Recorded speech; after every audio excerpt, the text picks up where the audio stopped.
Welcome to Learners Valley class 10th। हम ratio को study कर रहे हैं। मैंने एक प्रॉब्लम लिखी है, बहुत सिंपल प्रॉब्लम है। इस तरह की प्रॉब्लम्स हमें 6, 7, 8 की किताबों में अक्सर नज़र आती है। रेशो को बहुत ज़्यादा तफसील से पढ़ने का मकसद ये है कि हम रेशो को हमेशा फ़र्क कर सकें रेशो का, कि रेशो दूसरी प्रॉब्लम से कैसे मुख्तलिफ है। मैं उनके नाम लेने नहीं चाह रहा था, लेकिन बहरहाल रेशो के साथ साथ कंटिन्यूड रेशो होती है और प्रोपोर्शन होता है, फिर वेरिएशन आता है। वेरिएशन हमारा टॉपिक है क्लास 10th का, लेकिन जब तक हम रेशो की बेस पर ही सारी की सारी कॉन्सेप्ट समझे जाते हैं तो रेशो को समझना बहुत ज़रूरी है। फिर रेशो के बाद हम कंटिन्यूड रेशो देखेंगे और फिर हम फ़र्क कर सकेंगे रेशो और प्रोपोर्शन में फ़र्क क्या होता है। आमतौर पर जो किताबें हैं 6, 7, 8 की, उनके अंदर रेशो और प्रोपोर्शन एक साथ पढ़ाया जाता है। हालांकि दोनों मुख्तलिफ टॉपिक हैं। प्रोपोर्शन में रेशो इस्तेमाल होती है, लेकिन रेशो अलग है, प्रोपोर्शन अलग चीज़ है। इसलिए रेशो प्रोपोर्शन का फ़र्क हम समझ ही नहीं पाते, हम हमेशा इसको मिक्स कर देते हैं। इस वक्त हम सिर्फ प्योर रेशो को स्टडी कर रहे हैं। एक प्रॉब्लम मैंने यहाँ लिखी है, एक सिंपल प्रॉब्लम है। इस तरह की बहुत सारी प्रॉब्लम्स आपको 6, 7, 8 की किताबों में मिल जाएंगी रेशो के अंदर। Ahmad and Akram share the cost of a burger in the ratio of 5 and 7. If the price of the burger is ₹600, find the share of each. एक बहुत रटा रटाया सा सवाल है, क्लास लोअर मिडिल क्लासेस के लिए या लोअर सेकेंडरी क्लासेस के अंदर जो पढ़ाया जाता है। Ahmad and Akram, so order. Ratio की जब हम बात करते हैं तो सबसे इंपॉर्टेंट चीज़ इसमें होती है ऑर्डर। यहाँ देखिएगा, अहमद एंड अकरम, अहमद पहले आ रहा है और अकरम बाद में आ रहा है। रेशो जो है वो क्या है, 5 and 7। तो याद रखिएगा कि चूँकि अहमद का नाम पहले आ रहा है तो ये रेशो किसकी है, ये अहमद की है, और ये रेशो किसकी है, ये अकरम की है। ये आइडेंटिफिकेशन। जब भी वर्ड प्रॉब्लम्स की जाती हैं, याद रखें, हम वर्ड प्रॉब्लम्स बच्चों को कभी पसंद नहीं आती। वर्ड प्रॉब्लम हमेशा एक मुश्किल एरिया है, रहा है बच्चों के लिए। और उसकी जो बुनियादी वजह मेरी समझ में आई है वो है, एक तो लैंग्वेज, उसकी ज़बान को समझना, और जो उसमें मैथमेटिकल टर्म्स इस्तेमाल हो रही हैं उसको कन्वर्ट करना मैथमेटिकल स्टेटमेंट के अंदर। लेकिन इन सब से बढ़कर डेटा कलेक्शन, कि इसमें जो इन्फॉर्मेशन दी गई है उसको प्रॉपरली इकट्ठा करके यहाँ ले आना। अगर हम डेटा को कलेक्ट कर लेंगे और जितना ज़्यादा क्लियरली कलेक्ट करेंगे उतना ही वर्ड प्रॉब्लम आसान हो जाएगी। नाउ, सबसे पहली बात, यहाँ दो शख्सियतों की बात की जा रही है, अहमद और अकरम की, और वो लोग एक बर्गर खाना चाहते हैं। बर्गर की कीमत है 600 रुपये। उन दोनों ने कंट्रीब्यूशन किया, पैसे मिलाए ताकि वो लोग बर्गर खा सकें। दोनों के पास इतने पैसे नहीं थे कि वो बर्गर ख़रीद सकें, तो दोनों ने पैसे मिलाए।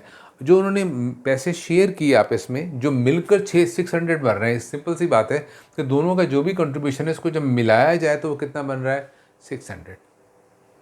और रेशो 5:7 है, अहमद की रेशो 5 है। चूँकि तरतीब में अहमद का नाम पहले आ रहा है, अकरम का नाम बाद में आ रहा है, तो रेशो के अंदर जो पहले वाला नंबर है वो अहमद का है और जो दूसरा वाला नंबर है वो अकरम का है। तो यहाँ पे जो क्वांटिटीज़ हैं वो अहमद और अकरम का शेयर है और बर्गर है और बर्गर की प्राइस है। ये तीन मेन क्वांटिटीज़ हैं। तो मैं यहाँ पर एक टेबल जनरेट कर रहा हूँ, एक टेबल बना रहा हूँ ताकि हम समझ सकें चीज़ों को बेहतर शक्ल में।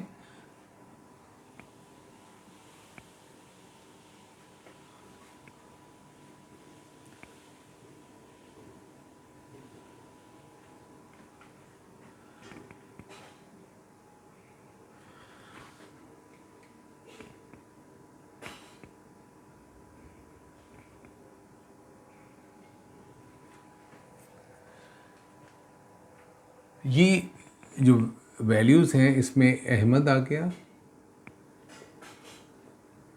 अकरम आ गया, और तीसरी चीज़ जो यहाँ पे है वो है बर्गर।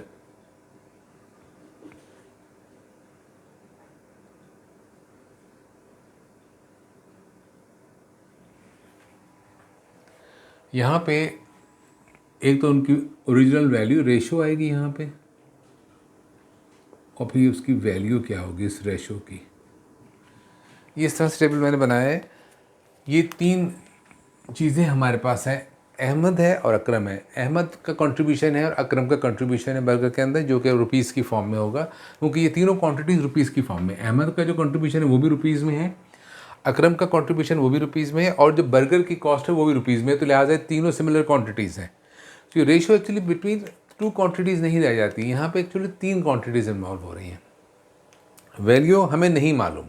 देखिए, रेशियो हमें मालूम है, अहमद की रेशियो है 5, अकरम की रेशियो है 7, लेकिन वैल्यू हमें किसकी दी गई? बर्गर की। वो कितनी है? मैं सपोज उसकी वैल्यू को ले लेता हूँ कि सिर्फ सिंपली 600 की फॉर्म में, मतलब वैल्यू रुपीज़ के अंदर है, अंडरस्टूड सी बात है, ये रुपीज़ है। 600 रुपये का बर्गर है, और जो इन दोनों ने मिलाकर ख़रीदा है, दिस इज़ वेरी इंपॉर्टेंट। ये टेबल जो बनाता हूँ मैं, तो इससे मुझे पता चल जाता है कि इस प्रॉब्लम में जो चीज़ें हमें दी गई हैं, टोटल तीन क्वांटिटीज गिवन गए, 5, 7 एंड 600, तीन वैल्यूज़ हैं, इसके अलावा कुछ नहीं है इसके अंदर। 5, 7 रेशोज़ हैं, और वैल्यू जो रुपीज़ की फॉर्म में वो 600 है। इसका मतलब इन दोनों का जो शेयर होगा, जो ये लोग कंट्रीब्यूट कर रहे हैं, वो भी 600 है। अब मुझे इससे इन 6 खानों में से 3 खाने मेरे भर चुके हैं, 3 सेल्स फिल हो गए, और 3 सेल्स अभी भी एम्प्टी हैं। वो क्या है? एक तो मालूम करना है हमें शेयर ऑफ ईच। इसका मतलब हमें मालूम करना है कि अहमद ने कितनी वैल्यू कंट्रीब्यूट की, 600 रुपये में अहमद का हिस्सा कितना है, अकरम का हिस्सा कितना है, ये हमें मालूम करना है। ये तो रिक्वायर्ड है इस प्रॉब्लम में। ठीक है, मालूम करते हैं, लेकिन जो क्वांटिटी हमें गिवन है वो है बर्गर की प्राइस, और उसकी रेशो हमें मालूम नहीं है। याद रखें कि जब भी हम रेशो वाली प्रॉब्लम सॉल्व करेंगे, तो जो क्वांटिटी हमें गिवन है, जो कि प्राइस है बर्गर की, हमें उसकी रेशो मालूम होनी चाहिए। जब तक हमें उसकी रेशो मालूम नहीं होगी, हम इनको इस्तेमाल नहीं कर सकते रेशो के बगैर। क्योंकि ये रेशो है, हमें इसकी रेशो मालूम होगी तभी हम इनको इस्तेमाल कर सकेंगे। नाउ इसकी रेशो क्या होगी? 600। बर्गर की प्राइस की रेशो क्या होगी? चूँकि रेशो में 2 गिवन है, अहमद और अकरम की रेशो गिवन है। यह हमारा कॉमन सेंस, और हमें अपने कहना चाहिए कि हमें बेसिक अंडरस्टैंडिंग को इस्तेमाल करना है कि ये दोनों, अहमद और अकरम, अपने पैसे मिलाकर बर्गर ख़रीद रहे हैं।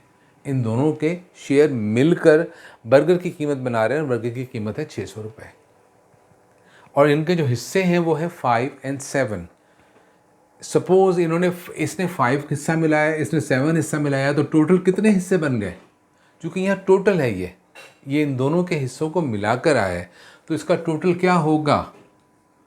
वो होगा 5 + 7 = 12। ये जो मैंने प्लस किया है, ये कोई उसूल नहीं है, ये इस प्रॉब्लम के अंदर बताया गया है। कहीं लिखा नहीं है कि ऐड करो, लेकिन कहा गया है कि ये अकरम, अहमद एंड अकरम शेयर, ये दोनों मिला रहे हैं। शेयर करने का मतलब दोनों मिला रहे हैं, हिस्सा डाल रहे हैं एक बर्गर को ख़रीदने के लिए जो 600 रुपये का है। इन दोनों ने इन 600 रुपये को जमा किया है मिलाकर। कुछ पैसे अहमद ने डाले हैं, कुछ अकरम ने डाले। लेकिन एक बात तो समझ में आ रही होगी कि अहमद ने कम हिस्सा डाला है, अकरम का हिस्सा ज़्यादा है। क्या हम ये बात कह सकते हैं?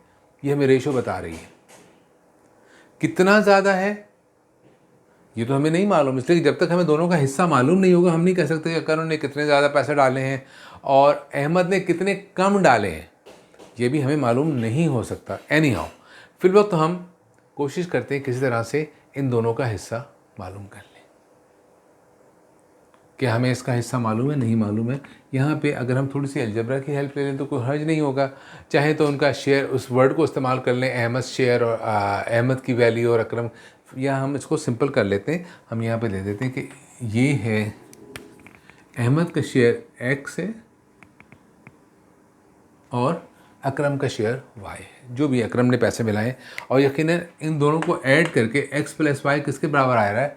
600 के होगा। जितने पैसे इसने मिलाए हैं, अहमद ने जितने पैसे अकरम ने मिलाए, वो मिला के कितने बनेंगे? 600। ये एक बात हमें यहाँ पता चली है। मैं इस प्रॉब्लम को सॉल्व नहीं करना चाह रहा हूँ। मैं नहीं चाह रहा कि इसका आंसर निकल आए जल्दी से। मुझे आंसर लाने में कोई दिलचस्पी नहीं है। मैं चाह रहा हूँ कि हम इस प्रोसेस को समझें कि रेशो क्या क्या कुछ बताता है हमें। हमने देखा कि 5 + 7 12 हो गया। ये इसकी अहमद की रेशो और अकरम की रेशो ने मिलकर बर्गर की प्राइस की रेशो बना दी 600। तो यहाँ पे हमने फ़र्ज़ कर लिया कि अहमद ने एक्स रुपीज़ ऐड किए थे, अकरम ने वाई रुपीज़ ऐड किए थे, तो दोनों ने मिला के कितने पैसे बनाए। तो ये एक इन्फॉर्मेशन है, हमें नहीं मालूम इस इन्फॉर्मेशन को हम यहाँ इस्तेमाल करने वाले हैं या नहीं करने वाले हैं, लेकिन एक बात हमें पता चल गई है, ये इन्फॉर्मेशन इसके अंदर मौजूद है कि दोनों का कंट्रीब्यूशन मिलकर 600 के बराबर बन रहा है। क्या हम इससे एक्स और वाई की वैल्यू मालूम कर सकते हैं? नहीं कर सकते, क्योंकि दो अननोन है, एक इक्वेशन से दो अननोन की वैल्यू नहीं निकलती। अगर हमें एक और इक्वेशन मिल जाए तो शायद हम ऐसा कर लें, लेकिन मुझे फिल वक्त तो ऐसी सोचने की ज़रूरत नहीं है कि दूसरी इक्वेशन ढूंढूँ। यहाँ पे हम रेशो की मदद से सॉल्व करना चाहते हैं। तो ये एक इक्वेशन निकल आई है यहाँ पे, ये जस्ट टू अंडरस्टैंड कि ये दोनों मिलके 600 बनेंगे। अगर इसको हम लिख के छोड़ भी दें तो कोई हर्ज नहीं है, काम आ जाएगा। रेशो के बारे में मैं सिर्फ एक बात आपको बता दूँ, रेशो का एक उसूल है, जो कभी भी रेशो की प्रॉब्लम हो और कोई भी प्रॉब्लम हो, उसका एक रूल है कि क्वांटिटी 1 डिवाइडेड बाई रेशो 1। जो क्वांटिटी पहली है उसको उसकी रेशो पर डिवाइड कर दीजिए, क्वांटिटी 2 डिवाइडेड बाई उसकी ratio 2, quantity 3 divided by ratio 3। जितनी भी क्वांटिटीज़ हैं उसके अंदर, क्वांटिटी 4 डिवाइडेड बाई रेशो 4। करना क्या है कि हमने जो भी क्वांटिटी ले रहे हैं उसको हमने उसी के रेशो पर डिवाइड करना है। तो क्या होगा? ये होगा, ये सब इक्वल हो जाएंगे। इसको मैथमेटिकली हम कहते हैं they are all equal to constant. मैं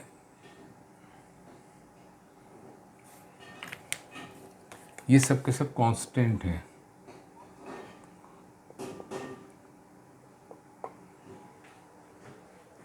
मतलब क्या कांस्टेंट का मतलब, जब भी किसी क्वांटिटी को हम उसी की रेशो पर डिवाइड करते हैं तो हमेशा वही आंसर आएगा जो दूसरी क्वांटिटी को उसकी रेशो पर डिवाइड करने से आएगा। याद रखें, जो क्वांटिटी है उसको उसी के रेशो पर डिवाइड करना है।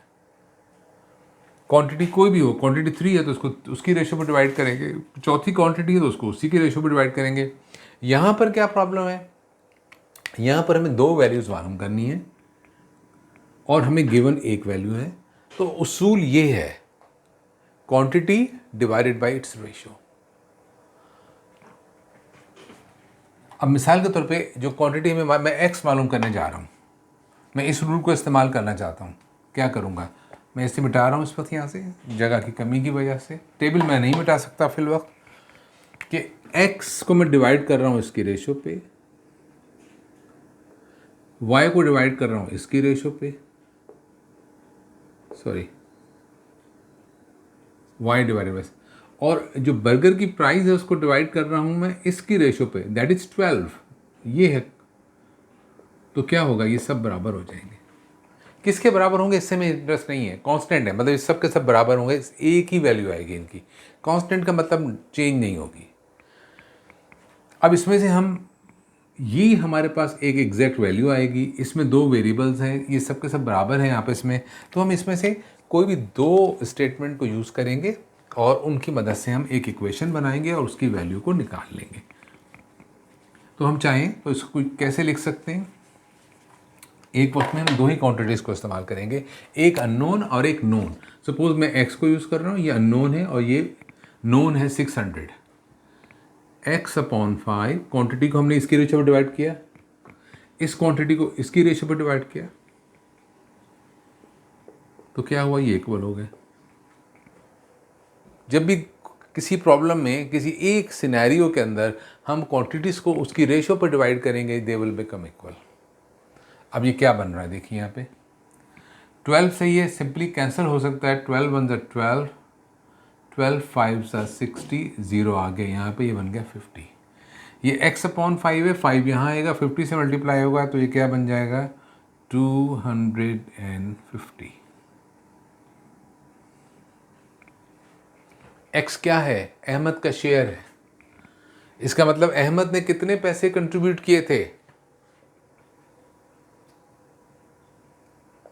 अहमद शेयर कितना होगा, वो है ₹250।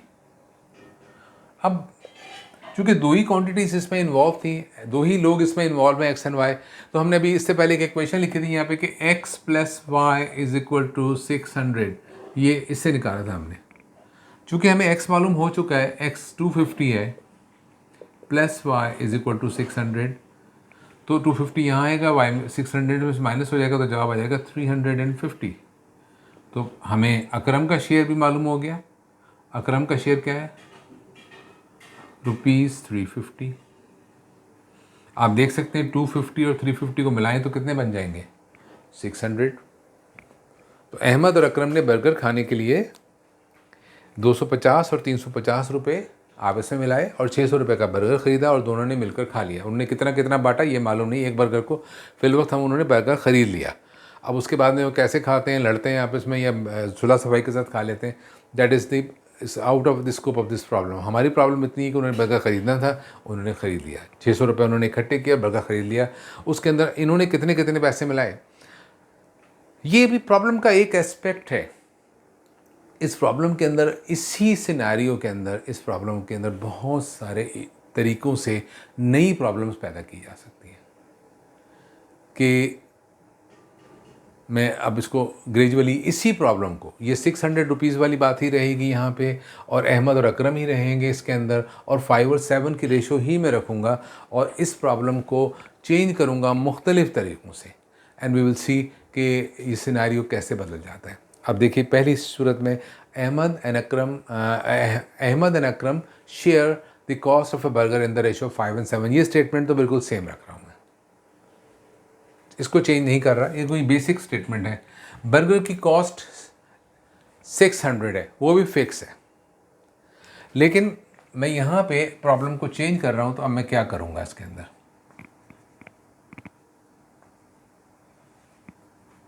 इसे भी मैं मिटा रहा हूँ,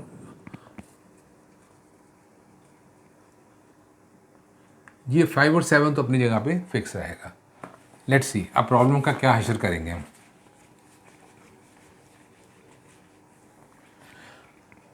अगर मैं बर्गर की प्राइस के बजाय इनमें से किसी एक का कंट्रीब्यूशन बता दूं तो क्या हम प्रॉब्लम को सॉल्व कर पाएंगे? ठीक है, यहाँ इफ़ वाले हिस्से को मैं चेंज कर रहा हूँ, प्राइस 600 ही है, कुछ इन्फॉर्मेशन हमने भी कैलकुलेट की थी, मैं उसको यहाँ इस्तेमाल करके प्रॉब्लम को चेंज कर रहा हूँ। क्या लिख रहा हूँ मैं यहाँ पे? इफ़ अकरम का हिस्सा क्या निकला था? शेयर्स ₹350। अकरम जो है इस सारे बिजनेस में 350 रुपये डाल रहा है। ठीक है, अब इसमें सवाल क्या हो सकता है? What is the cost of burger? Cost के बजाय प्राइस लिख लीजिए, कॉस्ट, चूँकि प्राइस पे करके ले रहे हैं, प्राइस ऑफ बर्गर, कि बर्गर कितने का आएगा। नाउ ये 5:7 सेम है जो कि गिवन है अहमद और अकरम की। अहमद की 5 है और अकरम बाद में आ रहा है सेकंड, अकरम की 7 है जो मैंने यहाँ लिख दी है। अब सवाल आता है, ये टेबल एज इट इज़ है, अब उन्होंने वैल्यू क्या दी है? यहाँ पहले तो कॉस्ट ऑफ बर्गर गिवन थी हमें, अब उन्होंने कॉस्ट ऑफ बर्गर नहीं दिया, उन्होंने अकरम का शेयर बता दिया 350। तो अकरम का शेयर कहाँ आएगा? यहाँ पे अकरम की वैल्यू जो उसने कंट्रीब्यूट की है वो कितनी है? 350। पूछा क्या जा रहा है? बर्गर कितने का आएगा? मुझे नहीं मालूम बर्गर कितने का है, हमें ये मालूम है, बैक ऑफ द माइंड हमारे है, हमें मालूम नहीं, हमने कैलकुलेट नहीं किया, इस प्रॉब्लम में कहीं लिखा हुआ नहीं है, बताया नहीं गया, सिर्फ इतना बताया गया कि इस सिचुएशन में अकरम ने 350 रुपये डाले हैं, तो क्या अब बर्गर की प्राइस मालूम कर सकते हैं? फिर दूसरा सवाल ये भी होगा, तो अगर हमें बर्गर की प्राइस मालूम हो जाएगी तो हम अकरम की भी निकाल लेंगे, इसके अंदर कोई बड़ा इशू नहीं है। नाउ बर्गर की प्राइस क्या होगी? Z। अहमद की प्राइस क्या है? X। क्योंकि मैंने उसको Y लिया था, मैं उसको अभी तक अलग ही रखना चाह रहा हूँ। अब जो क्वांटिटी हमें गिवन है वो है अकरम का शेयर 350। तो अकरम की रेशो तो हमें मालूम है, ये तो बड़ी अच्छी बात है, लेकिन याद रखें जो क्वांटिटी आपको कैलकुलेट करनी है वो क्या है, बर्गर की प्राइस जिसको मैंने z अज्यूम कर लिया है, तो उसकी रेशो क्या होगी। जो क्वांटिटी में मालूम करनी, जब तक उसकी रेशो मालूम नहीं होगी हम प्रॉब्लम को सॉल्व नहीं कर सकते। जो भी क्वांटिटी इस प्रॉब्लम में इन्वॉल्व हो रही है उसकी रेशो हमें चाहिए, क्योंकि ये रेशो के टूल से सॉल्व हो रही है। तो इसकी रेशो कैसे होगी, तो अंडरस्टूड सी बात है कि दोनों ने मिलाकर बर्गर की प्राइस बनाई है, तो दोनों की रेशोज को मिला देंगे तो बर्गर की रेशो बन जाएगी, जो कि पहले भी हम कर चुके हैं। लिहाजा इसको दोबारा करने की ज़रूरत नहीं थी, लेकिन मैंने इसको दोबारा किया है फॉर स्पेशल पर्पस कि पता चल सके, चूँकि ये हमें बर्गर की प्राइस मालूम करनी है इसलिए मैंने ये प्रोसेस किया है। अगर ये नहीं करनी होती तो हम इसको ज़रूरत नहीं थी कि हम सम ऑफ रेशोज़ करके निकालें। एक वर्ड मैथ्स में बहुत इस्तेमाल किया जाता है, sum of ratios, sum of ratios. तो याद रखें सम क्यों निकालते हैं। सम का मतलब होता है ऐड करना। ऐड तब करते हैं जब हमें टोटल रिक्वायर्ड हो। अगर टोटल की बात नहीं की जा रही है तो फिर हमें सम ऑफ रेशोज़ निकालने की ज़रूरत नहीं होगी। इसलिए मैं ये सम ऑफ रेशोज़ वाला ये वर्ड जो मुझे बिल्कुल रिडंडेंट लगता है, जो बच्चों को मेमोराइज़ हो जाता है, बिल्कुल गलत है, उसको इस्तेमाल नहीं करना है हमने। सम की ज़रूरत होगी तो सम करेंगे, और सम टाइम हो सकता है माइनस भी करना पड़ जाए। अभी हम देखेंगे इसी प्रॉब्लम को मैं जब मुख्तलिफ तरीक़ों से मैनिपुलेट करूँगा तो अब देखेंगे कि कहीं माइनस भी करना पड़ सकता है ना। अब क्या करना है, आपको z मालूम करना है। एक चीज़ मैं एक इक्वेशन यहाँ लिखना चाह रहा हूँ छोटी सी। एक बात तो पता चल रहा है कि x + 350 = z, ये इक्वेशन बन सकती है क्योंकि इन दोनों का हिस्सा मिलकर क्या बन रहा है, बर्गर की प्राइस। तो मैं ये कह सकता हूँ, ये भी एक इक्वेशन बन सकती है कि x + 350 = z। हालांकि मैं इससे ना x की वैल्यू मालूम कर सकता हूँ ना z की, क्योंकि हमें दो अननोन एक इक्वेशन से नहीं आते। इसको ऐसे ही जस्ट फॉर इन्फॉर्मेशन में लिख के छोड़ दे रहा हूँ, शायद आगे इस्तेमाल हो जाए। नाउ रेशो का असूल क्या है कि जो क्वांटिटी मालूम करनी है या जो क्वांटिटी गिवन है उनको उन्हीं की रेशो पर डिवाइड कर देना है, वो बराबर हो जाएंगे। सो z हमें रिक्वायर्ड है, इसकी रेशो है 12। z/12 = जो क्वांटिटी हमें गिवन है वो है अकरम का शेयर, अकरम का शेयर है 350 और इसकी रेशो है 7।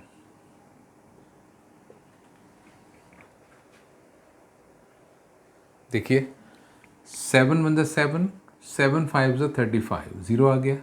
ये 12 आकर 50 से मल्टीप्लाई होगा तो z किसके बराबर आएगा, 12 5 = 60 और एक 0 आ जाएगा 600। बर्गर की कॉस्ट क्या थी, 600, हमने कैलकुलेट कर ली। अब एक क्वांटिटी और मिसिंग है, वो है अहमद ने कितने पैसे डाले इसके अंदर। हमें अकरम का शेयर तो पता चल गया था, अकरम ने 350 डाले हैं इस रेशो के अंदर, तो बर्गर 600 का आएगा। अहमद ने कितने डाले हैं जो कि हमें मालूम है, लेकिन अगर हम कैलकुलेट करना चाहें तो कैसे करेंगे, सिंपल सी बात है कि जो क्वांटिटी उसकी रेशो, सो x/5 और हमें गिवन क्या थी 350/7। हालांकि अब हम बर्गर की प्राइस मालूम कर चुके हैं, लेकिन जब कभी भी आप कोई प्रॉब्लम सॉल्व कर रहे हैं उसके अंदर आपको एक से ज़्यादा वैल्यूज़ कैलकुलेट करनी हो तो याद रखें कि कभी भी बेहतर होगा, मैं गलत तो नहीं कह रहा इसको, कभी भी कोशिश ना करें कि जो वैल्यू आपने कैलकुलेट की है उसी से दूसरी वैल्यू को कैलकुलेट करें।